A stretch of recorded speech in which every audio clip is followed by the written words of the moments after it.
Hello दोस्तों, नमस्कार। कैसे हैं आप सब? आशा करते हैं कि फिर एक बार आप स्वस्थ होंगे, मस्त होंगे, व्यस्त होंगे और साथ ही साथ ज़बरदस्त भी होंगे। चलिए, आज फिर एक बार मैं अशोक सर आपके समक्ष उपस्थित हूँ लेकर हमारा व्याकरण पाठ।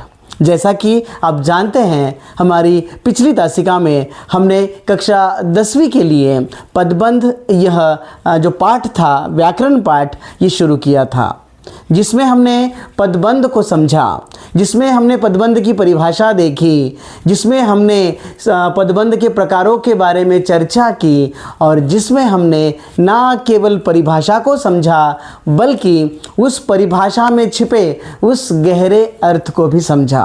क्योंकि पदबंध समझना है तो पद को समझना ज़रूरी था, इसलिए हमने शब्द समझा, पद समझा और पदबंध समझा। जब ये हमें समझ में आया तभी हमने हमारी पिछली तासिका में हमारे इस व्याकरण पाठ की शुरुआत की, जिसमें से जैसा कि हमने आपको पहले ही बताया था कि पदबंध के कुल मिलाकर 5 भेद माने जाते हैं, जिसमें से एक भेद हमने हमारी पिछली तासिका में यहाँ पर पूर्ण किया है। जो छात्र हमारे, जो अभिभावक, जो हमारे मित्र आज हमसे जुड़े हैं, उनसे मेरा निवेदन है कि अगर वे इस पदबंध की परिभाषा को समझना है या फिर पद किसे कहते हैं, वे पदबंध क्यों बनते हैं, वाक्यांश का अर्थ क्या है और पदबंध के प्रकार कितने हैं, इन सारी जानकारी को प्राप्त करना चाहते हैं तो आप मेरा पिछला वाला वीडियो ज़रूर देखिएगा। इसके लिए आपको क्या करना होगा? बहुत आसान तरीका। इसके लिए आपको बस आपके YouTube पर सर्च करना है हिंदी प्रेमी अशोक। जैसे ही आप सर्च करेंगे तो यह व्यक्ति आपके समक्ष उपस्थित होगा और आप वहां पर इस पदबंध का आनंद ले सकते हैं। चलिए, बिल्कुल समय नहीं गवाते और हमारी इस कक्षा की, इस तासिका की शुरुआत करते हैं। तो तैयार है कक्षा 10वीं के सभी छात्र? चलिए, अब हमने हमारी पिछली तासिका में बात की। हमने क्या बात की पिछली तासिका में? तो हमने बात की कि पदबंध किसको कहते हैं। अब पदबंध की जब बात आई तब हमने देखा कि वह एक ऐसा वाक्यांश है जिस पर बाकी जो पद है वो निर्भर है ना, मतलब आश्रित है। और दूसरी भाषा में हमने समझा कि जब एक से अधिक पद मिलकर किसी एक व्याकरणिक इकाई का कार्य करते हैं तब हमने उसे पदबंध कहा, है ना। वास्तव में वह एक वाक्यांश है। अब इसके लिए मैंने हमारी पिछली तासिका में भी बताया था कि अगर आपको पदबंध समझना है तो आपको समझना पड़ेगा संज्ञा, सर्वनाम, विशेषण, क्रिया और क्रिया विशेषण, है ना। यह तो मैं कहूँगा कि हमारी इस हिंदी व्याकरण की बुनियाद है, ठीक है। अगर आपको ये 5 जो भेद है वे पता है तो आपके लिए पदबंध, ये व्याकरण पाठ बहुत आसान होगा। तो क्या जिनको नहीं पता उनके लिए मुश्किल होगा? बिल्कुल नहीं, हम आपके साथ हैं। तो हर एक संकल्पना को हम समझाएंगे। अगर आप जो संकल्पनाएं हैं संज्ञा, सर्वनाम, इसके लिए भी हमारे पास वीडियो वहाँ पर मौजूद है। क्या करना होगा? सिंपल सी बात, आपको YouTube पर टाइप करना है हिंदी प्रेमी अशोक। अगर वहाँ पर वीडियो है उसका आनंद लीजिए, अगर नहीं है तो कमेंट बॉक्स में लिखिए कि सर हमें इस व्याकरण पाठ का वीडियो चाहिए, तुरंत आपके लिए वह वीडियो आ जाएगा। चलिए समझते हैं हम। जैसा कि मैंने आपको पहले कहा कि पदबंध के 5 भेद, जिसमें से हमने संज्ञा भेद के बारे में, यहाँ पर संज्ञा पदबंध के बारे में यहाँ पर चर्चा की। संज्ञा पदबंध यानी क्या? तो ऐसा वाक्यांश जिसका आखिरी पद संज्ञा हो या फिर जिसका मुख्य पद संज्ञा हो। समझ में आ रहा है? ये हमने ऑलरेडी किया है। बस एक थोड़ा सा हम पुनरावलोकन करते हैं, रिकैप करते हैं। एक वाक्य आपको बोलता हूँ, आप मुझे बताइएगा, कमेंट बॉक्स में भी लिख सकते हैं कि इसका उत्तर क्या हो सकता है। आसमान में उड़ता गुब्बारा फट गया। वाक्य क्या है? आसमान में उड़ता गुब्बारा फट गया। चलिए, यह वाक्य है और इसको रेखांकित किया है आसमान में उड़ता गुब्बारा। यहां तक उसको रेखांकित किया है और आपसे सवाल पूछा है कि बताइए ये कौन से पदबंध का उदाहरण है, बताइए। तो हमने कल ही तासिका में कहा था कि अगर उस वाक्य का कोई हिस्सा आपको दिखाया जाए और आपसे पूछा जाए, तब आपको पहला कार्य करना है कि रेखांकित जो भाग है उस वाक्य का, उसका अंतिम भाग क्या है। क्या वह संज्ञा है, क्या वह सर्वनाम है, क्या वह विशेषण है या क्रिया विशेषण। अगर वह उस भाग को आप पहचान पाते हैं तो बिल्कुल आंखें बंद करके आप लिखिएगा कि ये वही पदबंध है जो उसका अंतिम शब्द होगा। जैसे आसमान में उड़ता गुब्बारा, आखिरी शब्द क्या है, गुब्बारा। तो गुब्बारा क्या है, सर्वनाम है, संज्ञा है, विशेषण है, बताइए। तो गुब्बारा यह शब्द है संज्ञा और आसमान में उड़ता गुब्बारा है ना, ये जो बाकी के पद हैं वे सारे पद गुब्बारा के बारे में हमें अतिरिक्त जानकारी देते हैं, इसलिए ये संज्ञा पदबंध का उदाहरण है। चलिए अब हम बिना समय गवाए हम आगे बढ़ते हैं और देखते हैं सर्वनाम पदबंध किसको कहते हैं। चलिए, आप में से कोई मुझे बताएगा कि सर्वनाम पदबंध के बारे में। उससे पहले ये बताइएगा कि सर्वनाम किसे कहते हैं। सर्वनाम अगर पता है, सर्वनाम पदबंध आसान है। कोई बताएगा कि सर्वनाम किसे कहते हैं। ये तो हमने कक्षा 5वीं, कक्षा 6ठी, कक्षा 7वीं है ना, यहाँ पर पढ़ा हुआ है। तो सर्वनाम अर्थात ऐसे शब्द जो संज्ञा के स्थान पर प्रयुक्त किए जाते हैं, है ना, संज्ञा के स्थान पर। जैसे मान लीजिएगा कि मेरा नाम अशोक है ना, मानना क्या है, मेरा नाम ही अशोक है, ठीक है। तो अगर हम संज्ञा शब्द के स्थान पर क्या करते हैं, तो कुछ शब्दों का प्रयोग करते हैं, तो वे होते हैं सर्वनाम। अब ये मत पूछना कि सर्वनाम के कितने टाइप्स हैं, है ना, सर्वनाम के 6 टाइप्स हैं, लेकिन हमें प्रमुख रूप से कुछ शब्द जो है वो पता होने चाहिए। जैसे मान लीजिएगा पुरुषवाचक सर्वनाम होते हैं। पुरुषवाचक सर्वनाम में उत्तम पुरुष, मध्यम पुरुष और अन्य पुरुष, ठीक है। इसमें जो जो सर्वनाम यूज किए जाते हैं वे आपको पता होने चाहिए, है ना, पता है ना, मैं, हम, आप, तू, तुम, वह, वे, उसने, उन्होंने, ऐसे वाले शब्द, ठीक है। ये क्या काम करते हैं, तो वाक्य में सर्वनाम का काम करते हैं। तो क्या इसके अलावा भी है? जी हाँ, बिल्कुल है। कुछ निश्चयवाचक है, कुछ अनिश्चयवाचक है।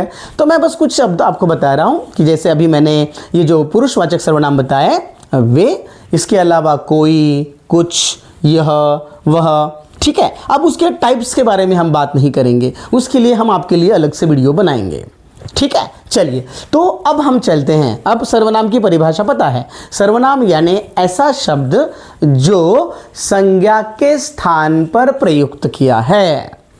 ओके, चलिए, अब सर्वनाम पता चल चुका है। जैसे मान लीजिएगा कि वह गांव चला गया, ओके, और दूसरा वाक्य है राम गांव चला गया, ठीक है। हमने राम की जगह क्या लिखा, राम को हटाया, राम की जगह लिखा वह, है ना।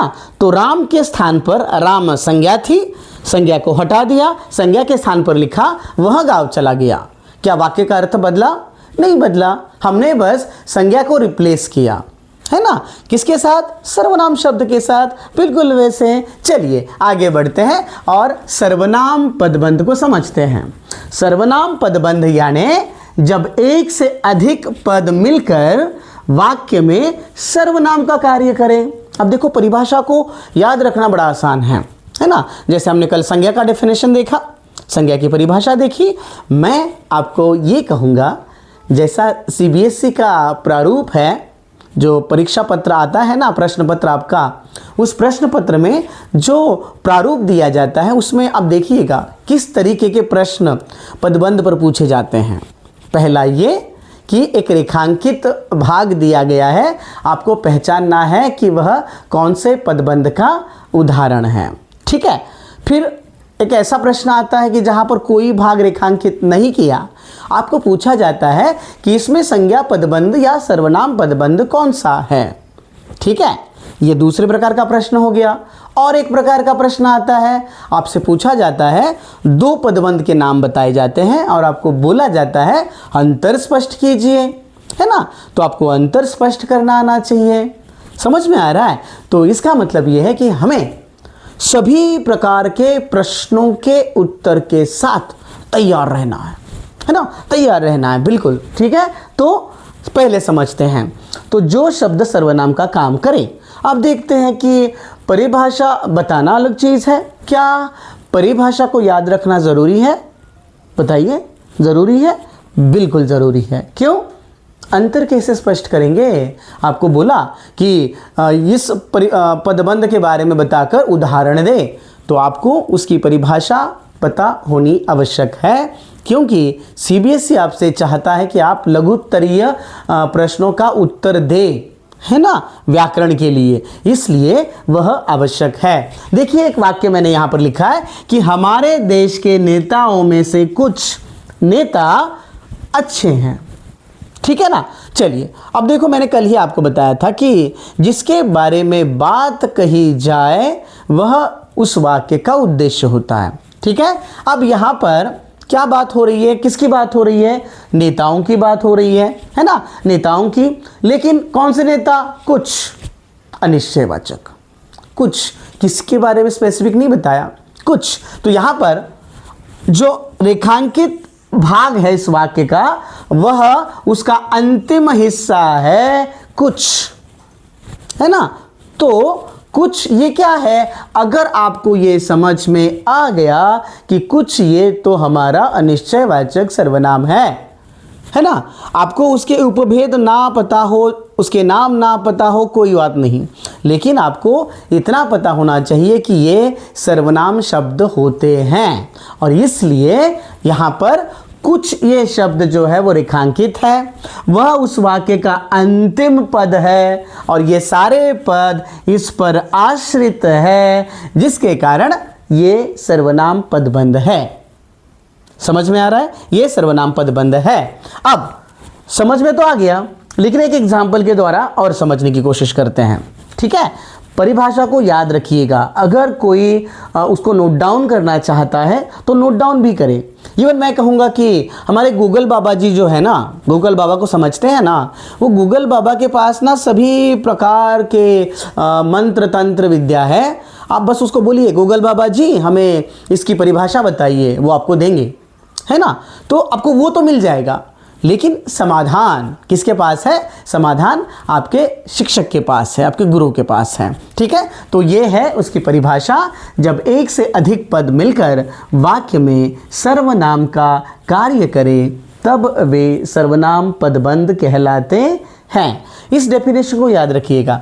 अगर हम आगे जाएंगे, विशेषण लिखेंगे ना, बस यहाँ पर लिखिएगा, क्या करना है? इस सर्वनाम को हटाना है, वहाँ पर विशेषण लिखना है, हो गया आपका डेफिनेशन तैयार। चलिए मैं आपको एक परिभाषा बताता हूँ, सॉरी माफ़ कीजिएगा, मैं आपको एक उदाहरण बताता हूँ और फिर हम उसको समझने की कोशिश करते हैं। कहाँ गया डस्टर? यस, चलिए अब मैं इसको पूरा हटाता हूँ, ठीक है, और मैं अभी यहाँ पर एक समझाता हूँ, ठीक है। अब सर्वनाम अर्थात केवल वह शब्द नहीं, तो उस शब्द वाक्यांश पर आधारित, क्योंकि पदबंध का मतलब ही वही होता है। जैसे मान लीजिएगा सबसे अधिक पढ़ाई करने वाला, सबसे अधिक पढ़ाई करने वाला वह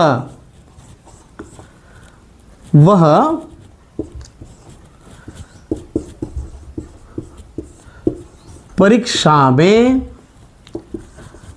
फेल हो गया। आप सोचेंगे कि सबसे अधिक तो पढ़ाई की और फेल कैसे हो गया?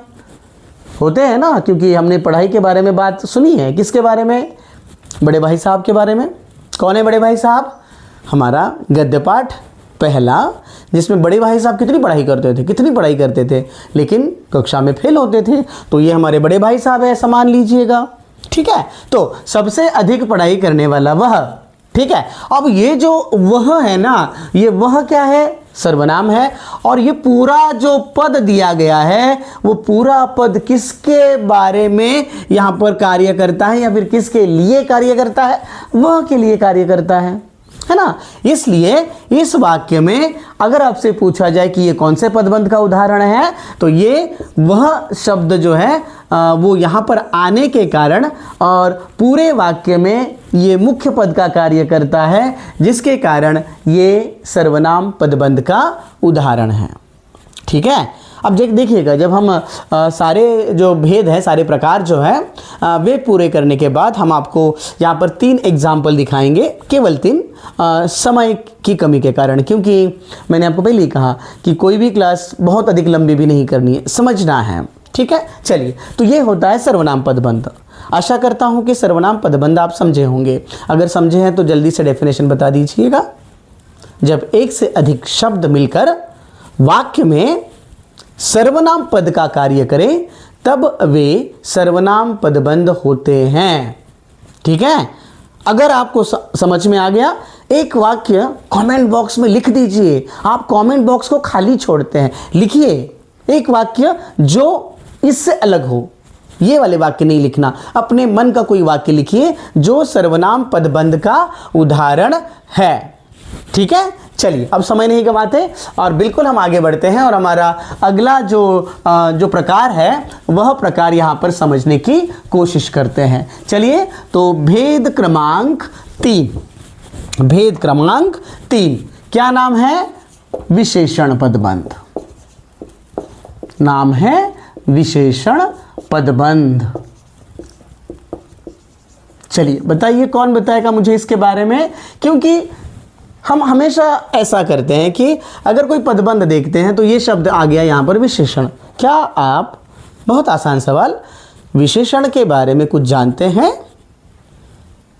विशेषण के बारे में कुछ जानते हैं? अगर जानते हैं तो पदबंध आपका इतना आसान है, आसान, समझने में आसान, अंक लाने में आसान, है ना। कैसे? मैं एग्जाम्पल यहाँ पर एक लिखता हूँ, लिखिएगा एक एग्जाम्पल वहाँ पर। चलिए, वह बहुत सुंदर कविता लिखता है। वह बहुत सुंदर कविता लिखता है। ये एक वाक्य हो गया। चलिए, एक और वाक्य हम यहां पर लिखते हैं, देखते हैं कौन सा, कि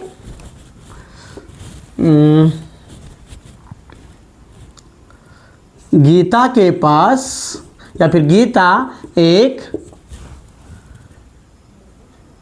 मेहनती एवं बताइए फुर्तीली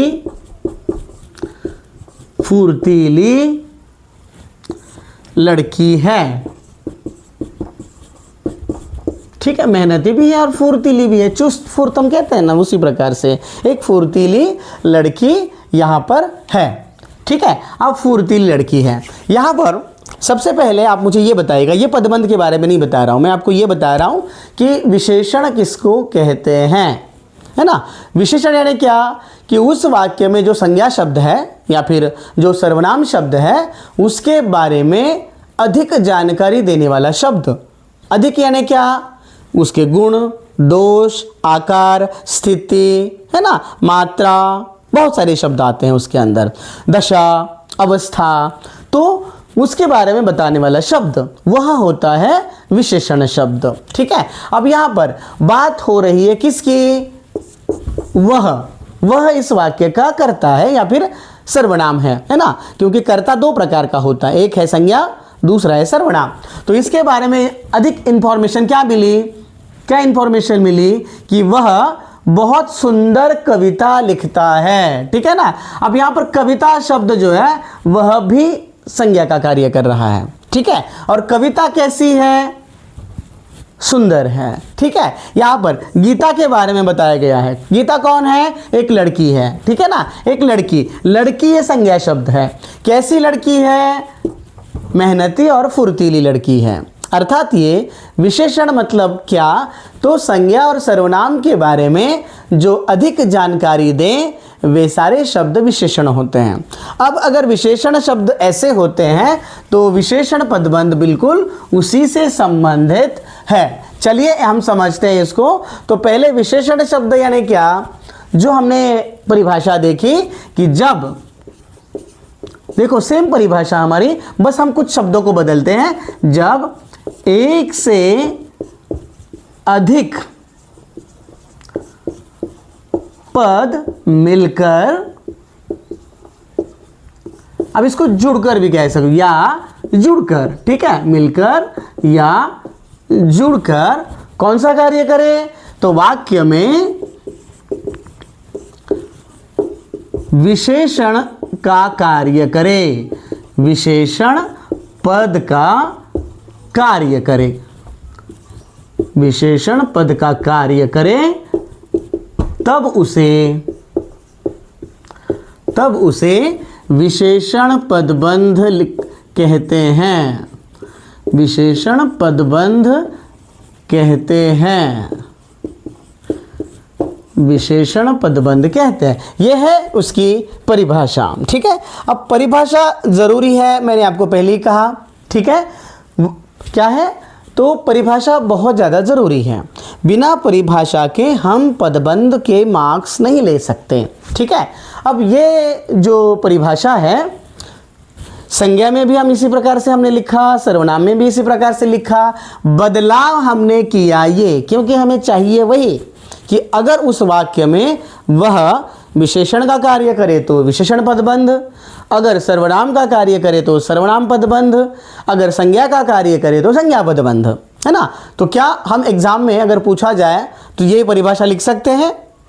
यस, बिल्कुल लिख सकते हैं, ठीक है ना। इसे याद रखना भी आसान है, क्योंकि सारी जो वाक्य आप देखोगे ना, सारे एक हैं, ओनली शब्द जो है वो यहाँ पर अलग हमें देखने को मिलता है। इसलिए ये परिभाषा एकदम रट लीजिएगा, आपको परीक्षा में बहुत ज़्यादा क्या करेगी, तो मदद यहाँ पर करेगी। अब एक एग्जाम्पल के द्वारा हम इसको समझते हैं कि गर्मियों में, उदाहरण लेते हैं, ठीक है, उदाहरण लेते हैं। चलिए एक उदाहरण दूसरा लेते हैं कि हाँ, उस घर के कोने में, उस घर के कोने में लगा हुआ पेड़, लगा हुआ पेड़ कैसा है, तो या फिर कौन सा है, आम का है। मैं इधर लिखता हूं, आम का है, ठीक है। उस घर के कोने में लगा हुआ पेड़, ठीक है। अब यहां पर हम अंडरलाइन कर रहे हैं लगा हुआ, यहां तक, ठीक है, लगा हुआ यहां तक अंडरलाइन करते हैं। अब यहां पर बात हो रही है किसकी, पेड़ की। पेड़ क्या है, संज्ञा, और संज्ञा से पहले जो शब्द आए वे किसके बारे में जानकारी दे रहे हैं, संज्ञा के बारे में। और हमारी परिभाषा क्या है कि जो शब्द संज्ञा के बारे में जानकारी दे वो विशेषण होते हैं। तो इतने सारे पद मिलकर, इतने सारे ये जो शब्द आए ना, अब इसको हम शब्द नहीं कहेंगे क्योंकि ये वाक्य में प्रयुक्त हुए, तो इतने सारे पद मिलकर क्या कर रहे हैं, तो किसके बारे में जानकारी देते हैं, पेड़ के बारे में, है ना। तो इसलिए ये पेड़ जो है, सॉरी माफ कीजिएगा, पेड़ नहीं, लगा हुआ, यहां तक ये विशेषण पदबंध का उदाहरण है। क्यों, क्योंकि ये संज्ञा के बारे में विशेष जानकारी देते हैं, ठीक है। अगर मान लीजिएगा लगा हुआ पेड़, नहीं पेड़ तक हम इसको अंडरलाइन कर सकते हैं क्योंकि आम है ना, लगे हुए पेड़ की बात हो रही है, पेड़ कौन सा है, आम का है, ठीक है। तो लगा हुआ पेड़ ये विशेषण पदबंध है, ठीक है। मतलब कुछ भी हो, अगर वहां पर एडजेक्टिव्स यानी विशेषण यूज किए गए, जैसे राम मेहनती, ईमानदार और कैसा है, मेहनती, ईमानदार और साहसी लड़का है।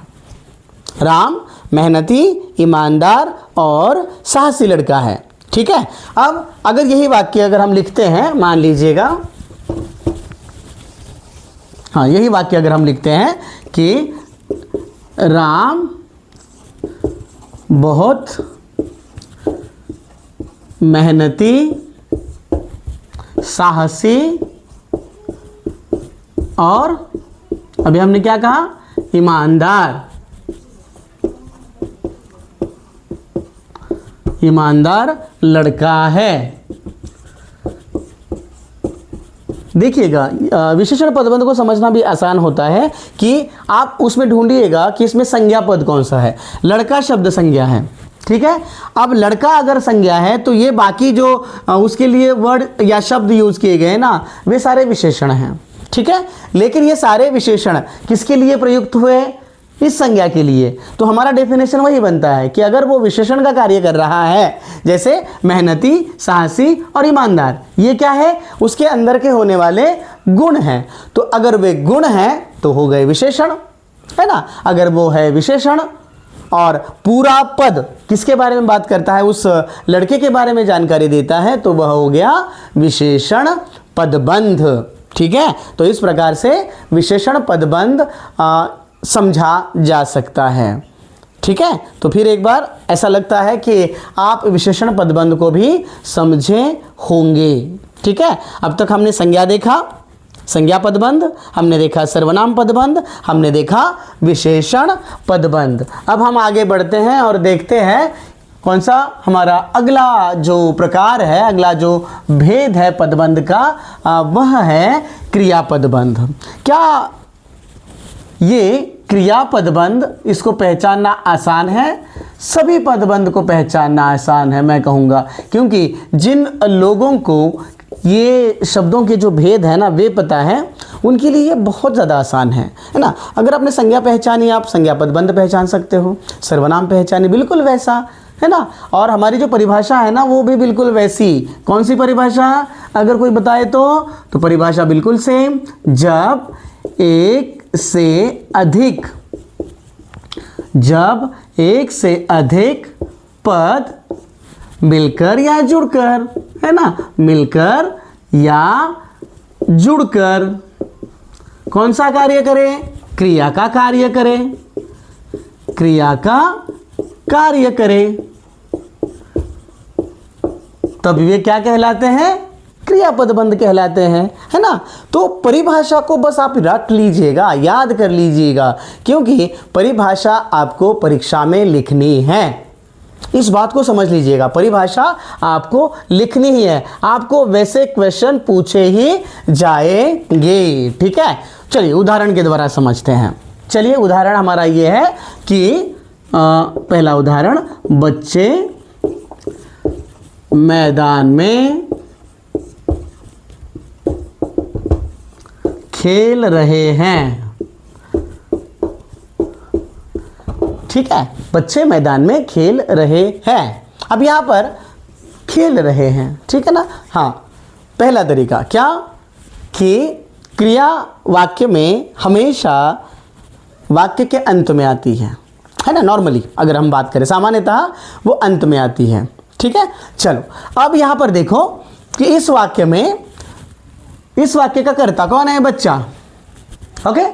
और बच्चा जो एक्शन करता है, जो क्रिया करता है ना, जो कार्य करता है, वह होती है क्रिया। तो बच्चा एकदम साधारण सरल तरीके से खेलने का काम कर रहा है ना। क्रिया का अर्थ पता है ना, क्रिया किसे कहते हैं, क्रिया का अर्थ क्या है, करना या अपने आप होना, उसको क्रिया कहते हैं, ओके। यहां पर बच्चा अपने आप नहीं खेल रहा है, वो जानबूझकर खेल रहा है ना। तो करना, है ना, बच्चा क्या कर रहा है, तो मैदान में खेल रहा है, तो खेलना ये है क्रिया। और अगर ये क्रिया है तो ये सारा पद क्या है, क्रिया पदबंध है ना। आसान, एकदम बहुत ज़्यादा आसान, ओके। बस परिभाषा को याद रखिएगा, जब एक से अधिक पद मिलकर वाक्य में क्रिया का कार्य करें तब वह क्रिया पदबंध होता है। चलिए अब एक और हम यहाँ पर वाक्य समझने की कोशिश करते हैं। हाँ चलिए, एक और वाक्य है कि मान लीजिएगा कि सीता मंच पर गीत गा रही है ना। सीता को गाना गाने का मन हुआ, ठीक है। तो इस वाक्य की कर्ता है सीता, कर्ता सीता है ना, जो कार्य कर रही है ना, जिसको हम उद्देश्य भी कहते हैं। और सीता जो काम करेगी वह होगी उस वाक्य की क्रिया। करेक्ट। अगर वो क्रिया है और सारे पद उस पर आश्रित है तो निश्चित रूप से ये क्रिया पदबंध का उदाहरण ही है। समझ में आसान है? समझना आसान है? एकदम आसान है ना। क्रिया हमेशा वाक्य के अंत में आती है। क्रिया अर्थात जो भी कर्ता कार्य करे वह सारी क्रिया होती है। जब वही क्रिया शब्द वाक्य में पदों का कार्य करे तब वह क्रिया पदबंध कहलाता है। इतना आसान है ना? आसान है ना? तो आसान कब लगता है पता है? जब हमें क्रिया क्या है ये पता है। ठीक है, तो इसमें हम ज़्यादा समय नहीं गवाते और बिल्कुल हम अगले प्रकार की तरफ बढ़ते हैं। अगला प्रकार हमारा है, क्या है बताइए नाम, क्या है हमारा अगला प्रकार? हमारा अंतिम जो टाइप्स है, प्रकार है, भेद है, वो है प्रकार नंबर 5। इसको बोला जाता है क्रिया विशेषण। क्रिया विशेषण पदबंध। जी हाँ, क्रिया विशेषण पदबंध। अब याद रखिएगा, क्रिया विशेषण एक प्रकार से अव्यय भी होते हैं। ठीक है, अव्यय समझते हैं ना? अव्यय क्या होते हैं? अव्यय मीन्स ऐसे शब्द जो लिंग वचन कारक कहीं पर भी उनको इस्तेमाल किया जाए, प्रयोग किया जाए, उन शब्दों में कोई बदलाव नहीं होता, ऐसे शब्द को हम अव्यय कहते हैं। करेक्ट। चलिए, तो इसको अव्यय भी कहा जाता है। कई बार ऐसे किसी पेपर में मैंने देखा था कि अव्यय शब्द का प्रयोग किया गया था। ठीक है, चलिए, आपने सोचा होगा कि ये परिभाषा तो मैंने वही रखी। क्यों रखी? क्योंकि इसमें ज़्यादा बदलाव नहीं है। क्या बदलाव था? बस वही बदलाव करते हैं। देखिए, जब एक से अधिक पद मिलकर या जुड़कर कौन सा कार्य करे? क्रिया का करे तो क्रिया पदबंध, संज्ञा का करे तो संज्ञा पदबंध, सर्वनाम का करे तो सर्वनाम पदबंध, विशेषण का करे तो विशेषण पदबंध। अगर हम क्रिया विशेषण पढ़ेंगे तो हम लिखते हैं क्रिया विशेषण का। ठीक है, क्रिया विशेषण का कार्य करे तब क्या होगा? Dash dash dash dash dash. क्या डैश? डैश मीन्स क्रिया विशेषण पदबंध, है ना। अब यहाँ पर थोड़ा ध्यान देने की ज़रूरत है। क्या ध्यान देने की ज़रूरत है? कई बार हमारे होनहार छात्र थोड़ी सी दुविधा में होते हैं। कौन सी दुविधा? कि ये विशेषण पदबंध है कि क्रिया विशेषण पदबंध है। चलिए समझते हैं। कई बार होता है ऐसे। पहले अंतर समझिएगा दोनों का क्या है। पहले मैं यहाँ पर विशेषण के बारे में बताता हूँ। विशेषण यानी वे शब्द जो संज्ञा या फिर सर्वनाम की जानकारी दे। ठीक है, और क्रिया विशेषण अर्थात जो क्रिया की जानकारी दे, है ना। दोनों ही शब्द क्या करते हैं? अधिक जानकारी देते हैं, विशेष जानकारी देते हैं। लेकिन जो संज्ञा सर्वनाम की जानकारी दे वो विशेषण। जैसे राम संज्ञा है, कैसा है? मेहनती है, ईमानदार है, साहसी है, अच्छा है, बुरा है, मोटा है, छोटा है, नाटा है, जो भी। समझ में आ रहा है? तो ये जो संज्ञा के बारे में बताया वह हो गया विशेषण। ओके। अब क्रिया विशेषण क्या? जो क्रिया के बारे में। मान लीजिए कि मैं चल रहा हूं। ओके, चलना ये क्रिया है। कैसे चल रहा हूं? धीरे धीरे चल रहा हूं। धीरे धीरे क्रिया विशेषण। मैं तेज चल रहा हूं, क्रिया विशेषण। समझ में आ रहा है? तो अर्थात ये कि आप जो एक्शन करोगे, जो क्रिया करोगे, जो भी कार्य करोगे, वो किस तरीके से करोगे, आप वो जो बताओगे ना, वह होगी क्रिया विशेषण। ठीक है, तो वो शब्द होते हैं क्रिया विशेषण। चलिए हम देखते हैं यहां पर कि एक वाक्य। हाँ, अब मैं यहां पर एक वाक्य मान लीजिए, उदाहरण है, पक्षी पिंजरे के अंदर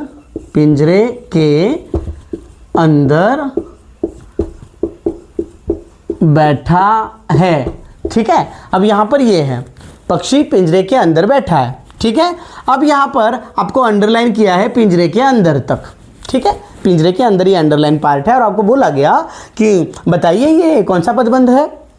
ठीक है, अब पिंजरे के अंदर है ना, इसकी बात हो रही है। अब याद रखिएगा, हमने आपको पहले एक बार बोला था जब हमने कक्षा स्टार्ट हुई, हमारी तासिका स्टार्ट हुई, उसी समय बताया था कि अंतिम पद जो रेखांकित है अगर उससे उत्तर ना मिले तो हमें जांच करनी आवश्यक है। जैसे यहाँ पर पक्षी की बात हो रही है और उसके बैठने की बात हो रही है। अगर पक्षी के बारे में इंफॉर्मेशन होती कि पक्षी कैसा है, उसके गुणों के बारे में, उसके दोष के बारे में, जैसे पक्षी सुंदर है, पक्षी अच्छा है, पक्षी बुरा है, पक्षी मोटा है, पक्षी छोटा है, तो वो विशेषण। लेकिन इसकी बात नहीं हो रही है, बात हो रही है वो कैसे बैठा है और कहां बैठा है। क्रिया क्या है? बैठने की। कैसे बैठा और कहां बैठा है? पिंजरे के अंदर। अर्थात ये जो अंडरलाइन पार्ट है ना, वह किसके बारे में जानकारी देता है? क्रिया के बारे में, है ना। कहां बैठा है? तो पिंजरे के अंदर। तो कहां बैठा है, किसके साथ बैठा है, कैसे बैठा है, अगर ये क्रिया के बारे में जानकारी हो तब वह क्रिया विशेषण पदबंध उसे हम कहते हैं। चलिए एक और उदाहरण के द्वारा समझते हैं। समझ रहे हैं ना? नहीं समझे तो आप, मैं फिर एक बार कहता हूँ कि कमेंट बॉक्स है हमारे पास, कहीं आपकी जो भी मुश्किलें हो, समस्या हो, आप लिखा कीजिए। और बीच बीच में अगर ऐसा लगे कि लाइक करना चाहिए तो लाइक भी ज़रूर करें। आपको लगता है कि शेयर करना चाहिए, शेयर भी कीजिए, क्योंकि उससे क्या होगा, इससे और लोग हमसे जुड़ेंगे और लोग हमसे जुड़ते हैं तो आपके जो टीचर हैं उनको अच्छा लगता है, और जब अच्छा लगता है तो वे अपने पाठ को और बेहतर बनाकर और अच्छे, है ना, उस वातावरण के साथ उसको आपके सामने प्रस्तुत करते हैं और मज़ा आता है। और कोई भी कक्षा जब हम व्याकरण पढ़े, मज़ा आना चाहिए, है ना। गंभीर होकर नहीं पढ़ाई करनी, मज़ेदार तरीके से पढ़ाई करनी चाहिए। चलिए मैं एक वाक्य यहाँ पर बोलता हूँ कि खिलाड़ी, या फिर सभी खिलाड़ी कहते हैं, सभी खिलाड़ी मैदान की ओर गए। ठीक है, सभी खिलाड़ी मैदान की ओर गए। ठीक है, अब ये वाक्य है, मैदान की ओर गए। चलिए अब यहां पर देखो, सभी खिलाड़ी ये संज्ञा है या फिर खिलाड़ी ये संज्ञा है। ठीक है, अब क्रिया है गए, गए यानी जाना। अब ये जो रेखांकित किया गया भाग है मैदान की ओर, ये किसके बारे में इंफॉर्मेशन दे रहा है? क्या खिलाड़ी के बारे में? नहीं। खिलाड़ी के बारे में क्या इंफॉर्मेशन होनी चाहिए? चुस्तीले, फुर्तीले, मेहनती, ईमानदार, साहसी, ये खिलाड़ी होते हैं, है ना, ये खिलाड़ी होते हैं। अब मैदान की ओर, डायरेक्शन, है ना, दिशा दिखाने का प्रयास किया है, तो गए अर्थात जाना। कैसे गए, कहाँ गए? मैदान की ओर गए। अर्थात यह वाक्य में, या फिर सॉरी, इस वाक्य में मैदान की ओर यह क्रिया विशेषण पदबंध है। समझ में आ रहा है? क्रिया विशेषण पदबंध है। ओके, परिभाषा क्या थी कि जब एक से अधिक पद मिलकर या जुड़कर क्रिया विशेषण का कार्य करे। क्रिया विशेषण किसे कहते हैं? तो क्रिया विशेषण अर्थात जो क्रिया के बारे में अधिक या विशेष जानकारी दें, वह शब्द होते हैं क्रिया विशेषण। जी हाँ, तो बिल्कुल यहाँ पर क्रिया विशेषण पदबंध, यह भी संकल्पना समाप्त होती है। आशा करता हूँ कि ये पांचों भेद आपको बड़े अच्छे से समझ में आए होंगे, है ना, क्योंकि समझना ज़रूरी है। मैंने आपको पहले ही कहा था कि अगर आप चाहते हैं कि इसकी प्रैक्टिस हो, इसके बहुत सारे क्वेश्चंस, जो प्रश्न हैं किस तरीके से पूछे जाते हैं हमें पता चले, तो हम आपके लिए निश्चित रूप से वो भी देने का कार्य करेंगे। ठीक है, याद रखिएगा, जो बोर्ड एग्ज़ाम्स होती है उसमें प्रश्न पूछने के तरीके, पहला तरीका आपको एमसीक्यू नहीं है, इस बात को याद रखिएगा, बहुविकल्पीय प्रश्न नहीं है, आपको लघु उत्तरीय यानी शॉर्ट आंसर्स लिखने हैं, इसलिए तैयार रहिए। पहली बात, परिभाषा यानी उसका डेफिनेशन, फिर आपको कहीं पर भी अंडरलाइन या रेखांकित नहीं करके दिया जाता दूसरा प्रकार का क्वेश्चन, आपको उसमें से पहचानना है कि ये कौन सा पदबंध है। तीसरा क्वेश्चन, दो पदबंध में आपका अंतर स्पष्ट करने के लिए बोला जाता है, ठीक है। और फिर आपको बोला जाता है कि उदाहरण के द्वारा आप ये पदबंध समझाइए। अर्थात ये प्रश्न कोई भी हो, परिभाषा जरूरी है, जरूरी है ना। बिना परिभाषा के आप इसके अंक नहीं ले सकते। तो परिभाषा करोगे, एक अंक पक्का है। अंतर स्पष्ट करना है मतलब क्या करना है, वही है, परिभाषा के थ्रू ही आप अंतर जो है वो स्पष्ट कर सकते हो। तो एक एक उदाहरण, दो दो उदाहरण पूरे याद करके रखिएगा। जब भी परीक्षा में प्रश्न पूछा गया उस पदबंध के संबंध में आप वही उदाहरण वहाँ पर लिख देंगे। जी हाँ, और सबसे महत्वपूर्ण बात, पदबंध जिसको समझ में नहीं आया वो मान लीजिएगा कि उनको संज्ञा, सर्वनाम, विशेषण, क्रिया, क्रिया विशेषण, ये जो व्याकरण का पाठ है वहाँ पर वे थोड़े से कमज़ोर हैं। अगर उनको ऐसा लगे कि सर हमें ये समझ में नहीं आता क्योंकि बिना उसके आप पदबंध को नहीं समझ पाएंगे, तो अगर किसी भी छात्र को ऐसा लगे कि सर हमें ये भी समझाइए, तो निश्चित रूप से हम आपके लिए संज्ञा का एक वीडियो मैंने ऑलरेडी पोस्ट या शेयर किया हुआ है, वो आप मेरे इस चैनल पर देख सकते हैं। लेकिन सर्वनाम, विशेषण, क्रिया, क्रिया विशेषण, इसके वीडियोस भी आपको बहुत जल्द मिलने वाले हैं। तो आप मेरे इस चैनल को सर्च करते रहिए, देखते रहिए और लाइक भी करते रहिए, क्योंकि ऐसे बहुत सारे वीडियोज़ के साथ हम आपसे फिर मिलने वाले हैं एक नए पाठ के साथ। लेकिन जाने से पहले मेरे इस चैनल को सब्सक्राइब करना मत भूलिए, क्योंकि अपने इस चैनल का नाम है हिंदी प्रेमी अशोक, और आप यहाँ पर ना केवल व्याकरण सीखते हैं बल्कि समझते हैं। अगर हमें अच्छे अंक लाने हैं तो निश्चित रूप से हमें पढ़ना होगा, अपने माता पिता का सपना पूरा करना होगा। तो चलिए इसी वादे के साथ हम फिर मिलेंगे अगली क्लास में, लेकिन तब तक के लिए नमस्कार।